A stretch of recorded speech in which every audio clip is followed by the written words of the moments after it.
PTI जे long मार्च हवाले सां आगाह कंदासीं। वफ़ाक़ी हुकूमत पीटीआई जे लॉन्ग मार्च काफ़िलनि खे मुख़्तलिफ़ हंधनि ते रोके वरितो आहे। लाहौर जो बती चौक मैदान जंग बणिजी वियो। पीटीआई कारकुननि ऐं पुलिस एहलकारनि में चकरियूं, पथराव ऐं शेलिंग जो सिलसिलो जारी आहे। लाहौर रावी पुल वटि पीटीआई कारकुननि रुकावटूं हटाए छॾियूं। मियांवाली जे मुस्लिम कॉलोनी रेलवे फाटक वटि पीटीआई कारकुननि इंतज़ामिया पारां लॻायल ज़ंजीरूं तोड़े अॻिते रवाना थी विया आहिनि। इस्लामाबाद में डी चौक ऐं रेड ज़ोन वारनि इलाइक़नि में कंट्रोल संभालण लाइ रेंजर्स ऐं एफसी जा ताज़ा दमदस्ता पहुची विया आहिनि।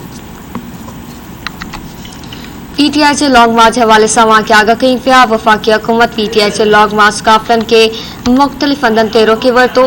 लाहौर जो बती चौक मैदान जंग बणिजी वियो।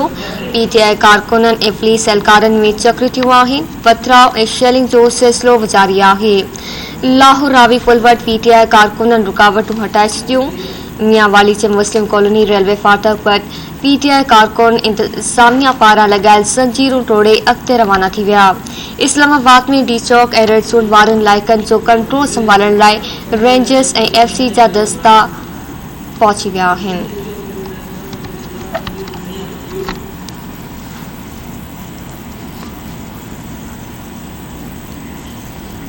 आगाह कई पिया कि वफ़ाक़ी हुकूमत पीटीआई जे लॉन्ग मार्च काफ़िलनि खे मुख़्तलिफ़ हंधनि ते रोके वरितो आहे। लाहौर जो बती चौक मैदान जंग बणिजी वियो।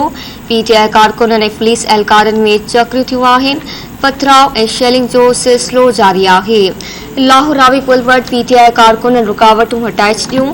मियांवाली जे मुस्लिम कॉलोनी रेलवे फाटक वटि पीटीआई कारकुन इंतज़ामिया पारां लॻायल ज़ंजीरूं तोड़े अॻिते रवाना थी विया।